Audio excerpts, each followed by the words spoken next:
Hello, and welcome to the Big Four Transparency Podcast. I am super excited today to be joined by Frank Longobardi, the former CEO of Cohn Resnick and current strategic consultant to Sapro, and a whole bunch of other things as well. Welcome to the pod, Frank. Well, thank you, Dom. Happy to be here. Yeah, my pleasure. So we recently met at Firm Growth Forum, a kind of mid-sized conference. Huge fan of it. It was really successful, and I had some really great conversations with you. And one of the things that was top of mind is like, what's Frank doing here? Because you're at the absolute pinnacle of what one could achieve in the accounting industry. And so, what's kind of driving your continued energy in the accounting space? Yeah, it's a great question. Listen, I've been in the accounting space since 1977, so it's been a long time. And I've gone from running, starting a firm, building it up over 23 years, and then merging it into J.H. Cohn, and then ultimately becoming CEO of Cohn Resnick. So it's been quite a journey, and I feel like I owe a lot to the profession because I really enjoy the profession.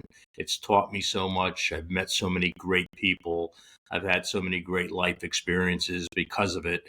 Sapro was good enough to want me to help them be a strategic advisor to them as they grow their business. And it's allowed me to kind of continue to stay active in the profession, which I really enjoy. And then with private equity, obviously coming into the profession, it's given me a lot of opportunities, to meet with private equity firms and educate them about, what I see as kind of a good accounting firm or an accounting firm that maybe has some warts that need some improvement. But all in all, it's been a fun ride, and I continue to enjoy working. My golf game's just not good enough for me to play golf 5 days a week. So What are we talking about here? Are you under 100 or?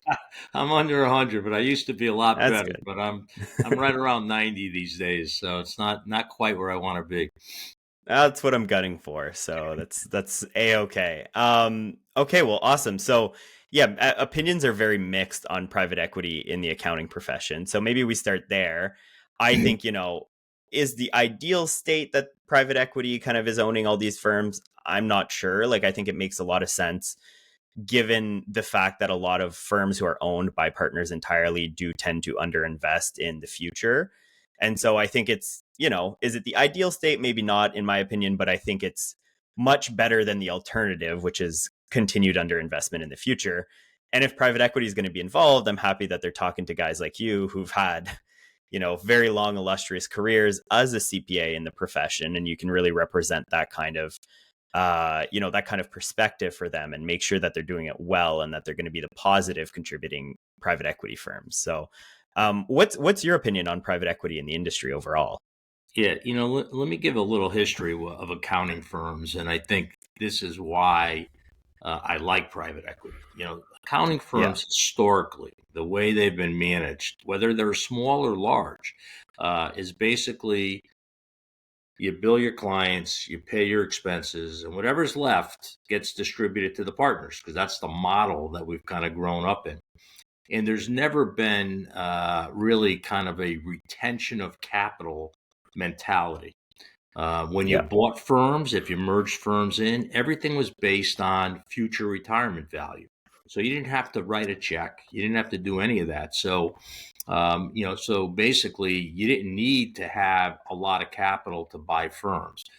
Well, today, with the advent of new technologies and technology being a big part of your budget, and the fact that when you want to do M&A, whether it's an accounting firm or a consulting firm, you need cash. I mean, there's a lot of cash that's required at the closing in order to attract some of these firms.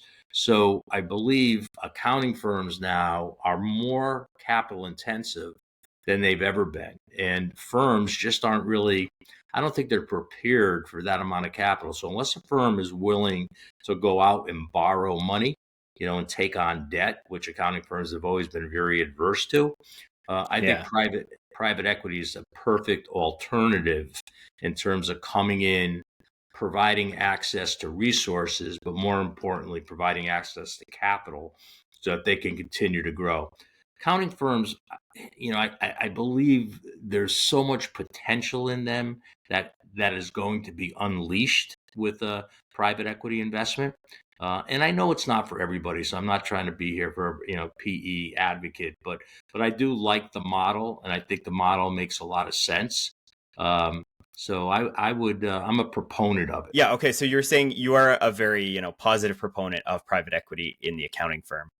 And Yeah, actually, one of the big topics at Firm Growth Forum that was brought up was like building for enterprise value is kind of a new thing in the accounting industry. And I think is very positive in the sense of, we're now kind of focused on a lot of forward looking things and reinvestment of capital. So I think that that's super important. yeah, without a doubt. Private equity also brings a few other things that I think are important. One is around governance. Accounting Yeah. firms have always been governed in a partnership model. And I can tell you, having served as a CEO and reporting to a board of 10 plus people, it it's a lot to get decisions made. You have to really kind of work the room, and you got people on the board that are different ages, they got different objectives, they're different disciplines. I think having a smaller circle that runs the firm and allows the partners to do what they do best, which is serve clients and lead people. Yeah. I think that's another way to go. And I think the other thing private equity brings to the table is, I believe it helps with attraction of talent because you're bringing in younger people that have an opportunity to participate in the growth of the firm. And I think that's really important today because our model has been somewhat antiquated, right? You hire somebody out of school, a bright person, finished, top 10 of their class, and you bring them in and say, you know what, in 16 years, you're going to be a partner. And, after that, we're going to pay you at age 65, a retirement benefit, and we're going to pay it to you over 12 years. And Yeah. it's not attractive to the young people today because they see their friends joining finance companies and private equity firms and investment banks, and they're seeing rewards much sooner, and probably at times when it's much more desirable in their life cycle because they're raising kids, they want to buy a house or whatever it may be. So I there's a lot of reasons to like private equity. Yeah. Well, that was one of the like kind of panic moments when I started in public accounting was like, oh my God, I'm like never going to be able to buy a house. Yeah. And sure enough, like the later rewards are there. And Right. I'm happy with Big Four transparency that I'm able to kind of help communicate that at least, but we have seen wages kind of at the lower end of the scale increase quite rapidly over the last kind of 2, 3 Yeah. years. So, I think there's a lot of leeway before it becomes, investment banking or private equity where you're like, wow, I'm out of school and I'm doing fantastic. But it has, progressed in that direction. And it's refreshing to hear a take from someone who is in your position agreeing with that because, a lot of the younger people who feel like they're not being compensated, to scale or appropriately within the firm, they kind of tend to villainize some of the some of the older people who are on the other end of that scale and they're, Right. oh, they're just trying to squeeze us dry. And so I think it's really important for people to hear you particularly, right, advocating for that and saying like, okay, like this does need to become a more attractive position at the entry and early year level. And ultimately that might help everyone along the way, right? Yeah. Because I imagine a lot of the headaches at the very senior level at Cone Resnick were probably coming from, hey, like we're having a hard time, keeping people in the mid-level, keeping people kind of in the early stages of the career. And so a lot of the problems will then trickle uphill all the way to the Yeah. partners. And it's great to be compensated wonderfully, but if you then have to deal with all the problems of the firm, that's not what anyone wants either. No, I mean, listen, we used to be a profession of choice, right? For accounting major, I mean, for college graduates, they wanted to go into accounting because there were plentiful jobs, and we were paying competitive salaries. But I do believe with the advent of private equity, investment banking, and all the things that have happened over, say, the last 10 years, we all of a sudden are not quite that same profession of choice that we were. And you're seeing that in the numbers of accounting kids graduating. Now, the other thing that happened in the profession is we went to a 5-year program and a Yeah. 5-year degree. And that's kind of turned away a lot of the younger people because they don't want to go to that 5th year and incur the expense of a 5th year. So, we're wrestling with that as a profession. And I know the AICPA is working hard at trying to come up with alternatives to help keep people attracted to the profession, because I still believe it's the best profession out there for somebody coming out of school. You can learn so much, you get so much responsibility at an early age, and it's a springboard to so many different things that you can use across your lifetime. Yeah. Yeah, absolutely.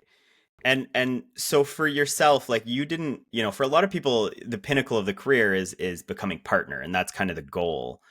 And you obviously continued a pretty far way past that to end up as CEO of Cohn Resnick ultimately. So what drove you to want to kind of continue kind of progressing and growing in your career beyond the partner level? And then how did that role, like how did your day-to-day job evolve as part of that? Yeah, it was really interesting when we merged our firm, which was about 100 plus person firm in Hartford, Connecticut, into J.H. Cohn in 2007. Um, I, you know, I had the opportunity. J.H. Cohn gave me the opportunity to really work on more firm related, growth objectives. So one of the things they asked me to do was to head up their industry groups. We went to market by industry. So I had the opportunity to run 10 or so different industries and help them develop their business plans and go to market strategies. And that was really, I enjoyed a lot because I enjoyed that whole thing about growth and how do you grow a firm and what are the things you need to do to be famous in an industry and have famous people in that industry. And so that worked out really well, and I think it was a springboard that allowed me to, I was on the JH Cohen board as part of our merger document, but then I got elected to the board by the JH Cohen partners, which was obviously an honor. And then when we did the Resnick merger in 2012, I was asked to be on the board of the new company, so that gave me more responsibilities. And at the time, we had co-CEOs from each firm, which is really difficult. I got to be honest; I bet. it's not the best way to govern a firm, but that's the only way we could get the deal done. Right? It was important to get the deal done, and I think Tom Marino and Ken Baggett did a really good job of getting that part right. And then when I got elected sole CEO in October 2015, I threw my hat in the ring, and I did so because I just felt I could make a difference. And Yeah. throughout my career, that was always important to me. What can I do to better the firm, whether it was my own firm, whether it was when I was a partner at J.H. Cohn or a partner at Cohn Resnick. And, the fact that I felt I could make a difference in the firm, really inspired me to want to, throw my hat in the ring and become CEO. And listen, I was surrounded, when I became CEO, I was surrounded by a lot of great people. Yeah. And these people, you don't grow a firm and take a firm to the next level, without that. And I would say the second lesson I learned was culture. You have to have a singular culture. We really had two cultures for a number of years because both firms were very different. Yeah. But once we started to create what I call the one firm first attitude, that's when things changed. And I think the firm has excelled, after I left, which always made me feel really proud that the firm has gotten to the next level, over $1 billion firm, and now has just taken private equity from Apex Partners, which I think is just going to unleash a lot of growth and opportunities for our people at Cohen Wrestling. Yeah. Well, I mean, you were clearly doing something right, because some of the things that cause major difficulties and challenges are, from a culture perspective, are these mergers. And then also we are seeing some firms who take on private equity struggle on that front. So with Big Four transparency, one of the data points we collect is around job satisfaction. And so we have a top firms list, and we have a a little bit of a naughty list. And Cohn Resnick has not appeared on the naughty list, which is Oh, good good. because you've gone through a lot of the, you've gone through all of these things that can contribute to difficulties in culture while still navigating not having huge difficulties in culture. So, I mean, you've definitely done something right on that front. So, No, thanks. um, and then on to being CEO there. So you talk a lot about governance issues. What is that kind of decision making process like? Because you are the CEO, so you should, in theory, be kind of driving the strategic direction. But then at the same time, you, I'm sure, have a lot of voices because of the typical partner model of, maybe older partners who want to optimize for cash flows, and then younger partners who maybe want to optimize more for future cash flows and reinvestment. And how do you think that has changed for who is now the current CEO now that there's been a private equity deal done? Yeah, no, great question. Listen, when you're CEO with a board in a large firm, obviously you have a lot of power as CEO, and you have the ability to, drive. My job was really to drive the strategic vision. I had my 5 strategic pillars and how we're going to run those through the firm. But when it came time for M&A investments or large technology investments, and I'm not talking about a $250,000 technology, but you got to spend $1 million, $2 million, $3 million on something. Anytime you had those kind of major decisions, it was a process. It wasn't something that was going to um, go through on a first vote type of thing. Everybody would have their opinions, and then everybody would say, well, why don't we go back and do this analysis and that analysis. So I was used to, when I ran a small firm, basically my founding partner and myself, we'd make a decision, and we'd come out of the conference room and we're saying, we're going right, everybody. And everybody would line up and we'd go right, and then 2 days later we'd say, we're going left, and they would all line up going left. In a big firm, you can't do that. You gotta, and I had to learn that along the way, that you had to be more of a political animal and get people to buy in. And you said it before, you got partners with different objectives. If I'm a partner on the board at age 63 and you want to spend $3 million on a project or $5 million on a firm, they're saying, what's in it for me? I'm going to be gone in 2 years, and I want to make sure you Yeah. guys are well capitalized to take on my retirement. So you had those kind of issues. I think today with a smaller board, you take someone like Apex coming in. David Kessler's now the CEO.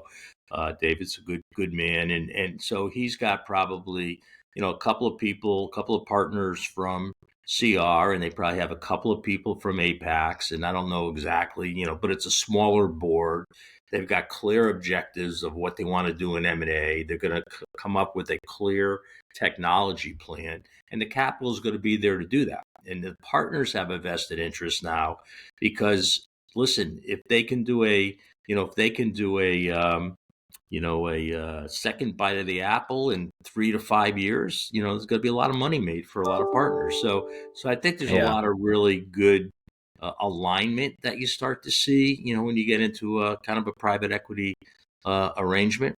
And one of the things that's really fascinating to me in private equity over the last couple of years is how many private equity firms are interested in smaller firms and looking at Yeah. that as kind of a platform investment, whether it's a 25, 30, $40 million firm. So that's why I believe there's still going to be a lot of activity in private equity. There's still a large demand from private equity firms to get into the space. So I think you'll start to see more of that, and I also believe as deals happen, they put firms that haven't done deals in um a less competitive situation, because if you're dealing with Yeah. somebody in your market that's a $40 million firm, and that's kind of your major competition, and they've done a PE deal and you haven't, they've got something to offer that could be compelling to attract people, Yeah. could also be compelling to attract clients. So I think there's going to be pressure on those firms to kind of reconsider their go independent type of attitude. Yeah. And so, talking about all these private equity firms, one of the things that I've had a conversation about that makes, some of these private equity backed firms unique, although some non PE backed firms like Bennett Thrasher are doing this as well, where they'll have a board made up of non CPAs, right? And Right. and this is a conversation that's happened where it's like, well, okay, who might the most qualified head of growth be? Is it the partner who rose up the ranks and understands absolutely everything about the accounting industry, or is it going to be someone who's had an illustrious career working in growth and might be an outside perspective and has expertise beyond the accounting realm? You were obviously a CEO who came up through the partner space. I don't know if the current kind of leadership and board of Cohn Resnick is mostly CPAs who've risen up the space, but what do you think the trade-offs are of each of those? It's interesting that I do believe that private equity is not afraid at all to bring in people from the outside. I think in some respects they probably like it because Yeah, it kind of breaks the paradigm and it gives them the ability to kind of bring in a whole different perspective. And I mean, you may see that like with Ascend, right? Ascend just hired a CEO, I don't know, maybe a year ago, and that CEO is, I think, from a mattress background, where they were in the mattress business and interesting. grew it to a very, large, large business, and ultimately they sold it out. And so he's got a whole different experience level that he brings to the table. And I don't think that's bad. I think sometimes, accountants need a fresh perspective as to how they look things. So it won't surprise me if you see more of that, whether it's a CEO, whether it's a COO. I think a COO would be, somebody that could be very ripe for somebody from the outside, or a chief growth officer. I think any of those positions could be filled by, third party candidates that are not necessarily CPAs and have gone through the ranks. So Yeah, caution of that is they have to make sure that you educate them, because accounting firms are different. They're not the typical kind of company. You're dealing with partners and owners that have very different different ideas and objectives. I always said when I was at Cohn Resnick, I think our partner peak when I was there was maybe 275 partners, and you know and it's not easy, trying to keep 275 partners with different ages, different compensation levels, different retirement dates, skill sets. I mean, happy, and trying to keep them in. And yeah. you can't always keep everybody happy. That I learned. And I remember Tom Marino telling me when I took over, he goes, "Listen, if you want to be loved, buy a dog." Because you're not going to be in this profession, which is very true. Um, but I do believe that it's hard, when you have a big group like that. And once you get, I think, a different governance structure, and the partners know their job is to listen, serve the Yeah, clients, grow our people, and if you can do those things, we're going to be successful. And I think that's yeah. where the profession is heading. But I do think you'll start to see third party people, non CPAs, coming into ownership, or not ownership, but skilled positions like CEO, COO, or CGO. Okay, interesting. And then one of the things you do for private equity groups, which I was floored by, you mentioned is you help them diligence deals sometimes. Yeah. So, So sorry, go yeah, ahead. I've been, very lucky that I've had a number of PE firms reach out to me over the last, 3 to 4 years as PE has become more prevalent. Just with, listen, we need somebody to kind of help us just sort through some of the data, reaffirm, our opinions on what we think of the firm, and it's been fun. I enjoy that. And listen, I know the space so well that I could really spend 2, 3, 4 hours on a deck that they present and come back with what I think is kind of the good, the bad, and the ugly of the firm, and what are the things that they should really be excited about, and what are some of the things they should be a little bit nervous about. And what are like some of the biggest green lights and red lights for an accounting firm? Yeah. So listen, I think partner revenue is really important. How much revenue to have per partner. What kind of staff ratio do you have to to partner? I think the higher the staff ratio, the better run firm, the better managed firm. You want to look at just staffing costs. Are they doing some type of offshoring that could be really helpful to their numbers and really help them with a what I call a global staffing strategy. How are they dealing with technology? What are some of the things they're doing across AI? You see firms sometimes that are dealing with too many small clients, and those clients just aren't accretive to the firm's profit. And Yeah. we went through a huge client profitability analysis. When I was CEO, I think every firm needs to go through that exercise and see, where do the clients stand within their profitability matrix. And culling clients is not a bad thing. You've got to Yeah. be proactive and make sure you're putting your best resources serving the best clients. So you'll see some of that. But you're going to find that in smaller firms. If you're acquiring a 25, 30, $40 million firm, they're going to have a book of business that's all across the spectrum. They're going to have very small clients, and they're going to have some really marquee clients that are at the top of the food chain. Yeah. But you're going to see a wide range, and you got to kind of sift through that. You got to look at leadership. How old is leadership? What kind of succession plan do they have? Do they have good succession plans that the clients are really clients of the firm and not clients of hmm the partner? So that when a partner Yeah. retires, the client doesn't feel any allegiance to the firm. So you always want to look at that.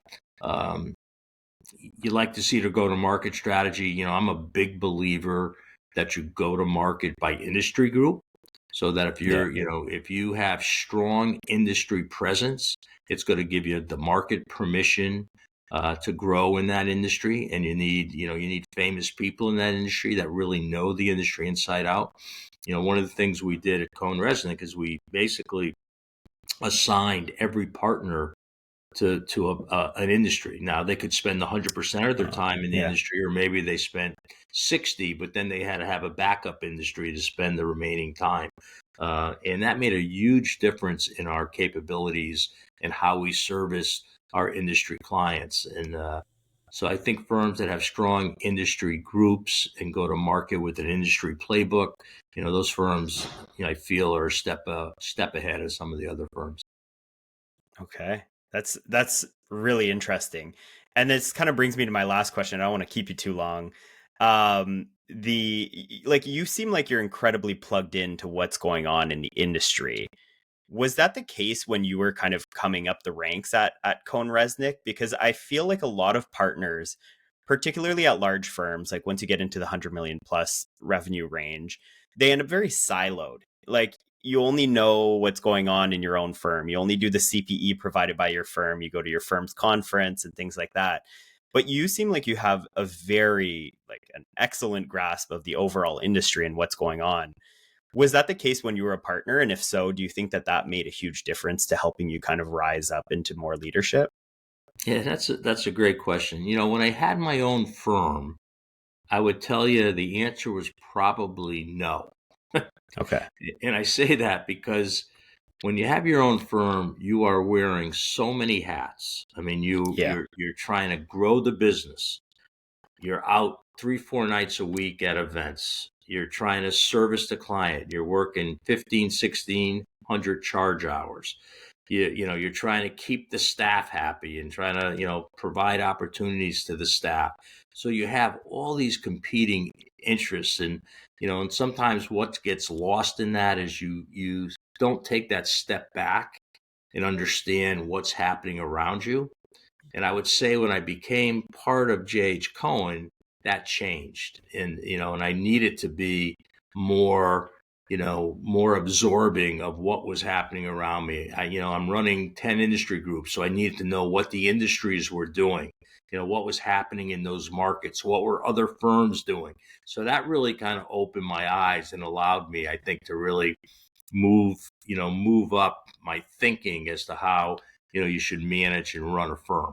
Um, but when you're in a smaller firm, you're in survival mode. You just want to, every day is, you're slugging it out, to keep the firm running smoothly and make sure that you're providing good client. I used to remember I'd get a call, a client was leaving the firm, and, my partners wouldn't come near me because they knew I was, my blood pressure was like up to here. And, I hated losing business. Didn't matter what the size of it was. I just hated losing business.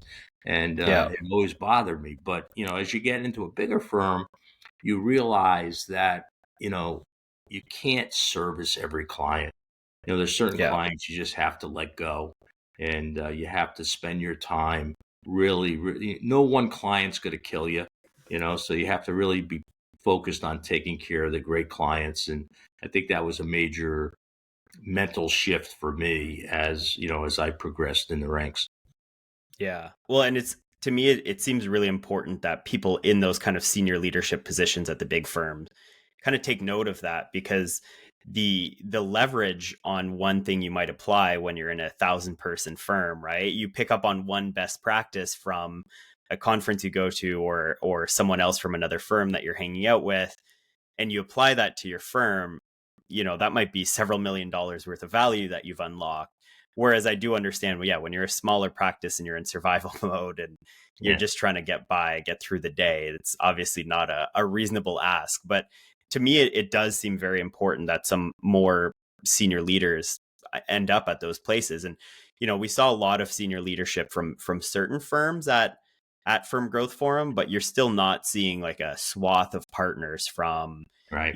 top 25 firms for the most part in those places. And I think that would do a lot of good to a lot of those firms' operations Yeah. and how they treat people and cultures and all of that, if they were kind of taking that all in. So That's a good point. And I yeah. think, listen, as a top 25 firm, in some respects, those partners, the CEOs and of those firms have a responsibility too to give back to the profession and to, attend some of these conferences. People will be really excited to see them and spend time with them. And, what you're doing is you're just spreading your brand, right? Building your brand and, Yeah. building your following, which is really important for those firms. So it's a good comment. Yeah. Well, thank you so much for taking the time, Frank. I really appreciate it. And it was nice. It was really nice meeting you at the conference, and you brought a lot of kind of new perspective that, again, a lot of people don't necessarily have access to, or people who've been in the industry and all of these different levels in the industry like you have. So Yeah.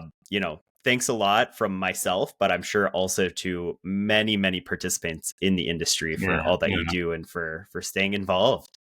Yeah, it was fun. And if I can just put one plug in, I just Absolutely. I've been doing some work with Sapro quite a bit, around their firm, and I will ask firms to really look at their global staffing strategy, because right now accounting firms are in a spot where many of them are overstaffed, so they're not Yeah. really thinking about the next downturn.